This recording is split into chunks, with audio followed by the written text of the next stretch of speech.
On behalf of the American people, including Muslim communities in all 50 states, I want to extend best wishes to Muslims in America and around the world. Ramadan Kareem. Ramadan is the month in which Muslims believe the Quran was revealed to the Prophet Muhammad, beginning with a simple word, Iqra.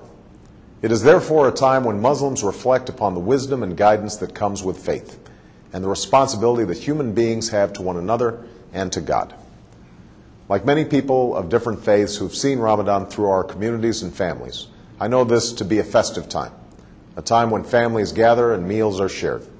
But I also know that Ramadan is a time of intense devotion and reflection, a time when Muslims fast during the day and perform Taraweeh prayers at night, reciting and listening to the entire Quran over the course of the month.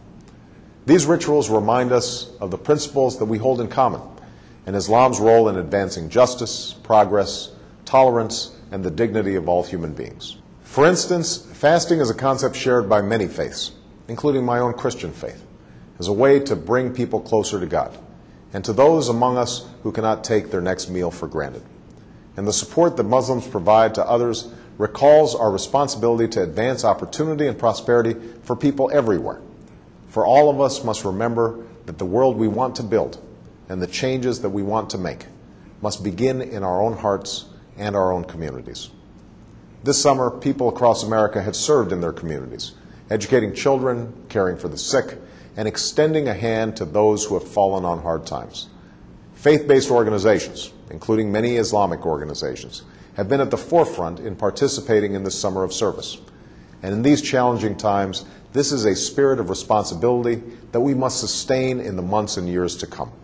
Beyond America's borders, we're also committed to keeping our responsibility to build a world that is more peaceful and secure. That's why we're responsibly ending the war in Iraq. That's why we are isolating violent extremists while empowering the people in places like Afghanistan and Pakistan. And that is why we strongly and actively support a two-state solution that recognizes the rights of Israelis and Palestinians to live in peace and security. That's also why America will always stand for the universal rights of all people to speak their mind, practice their religion, contribute fully to their society, and to have confidence in the rule of law. All of these efforts are a part of America's commitment to engage Muslims and Muslim-majority nations on the basis of mutual interest and mutual respect. And at this time of renewal, I want to reiterate my commitment to a new beginning between America and Muslims around the world.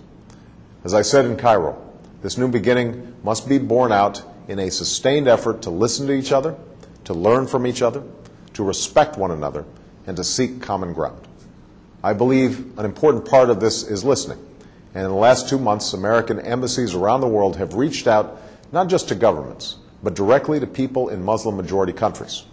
And from around the world, we have received an outpouring of feedback about how America can be a partner on behalf of people's aspirations. We have listened. And like you, we are focused on pursuing concrete actions that will make a difference over time, both in terms of the political and security issues that I've discussed, and in the areas that you have told us will make the most difference in people's lives. These consultations are helping us implement the partnerships that I called for in Cairo, to expand education exchange programs, to foster entrepreneurship and create jobs, and to increase collaboration on science and technology while supporting literacy and vocational learning. We're also moving forward in partnering with the OIC and the OIC member states to eradicate polio, while working closely with the international community to confront the common health challenges like H1N1, which I know is of particular concern to many Muslims preparing for the Hajj. All of these efforts are aimed at advancing our common aspirations, to live in peace and security, to get an education and to work with dignity, to love our families, our communities, and our faith. It will take time and patient effort. We cannot change things overnight, but we can honestly resolve to do what must be done while setting off in a new direction toward the destination that we seek for ourselves and for our children. That is the journey that we must travel together. I look forward to continuing this critically important dialogue and turning it into action. And today, I want to wish Muslims across America and around the world a blessed month as you welcome the beginning of Ramadan.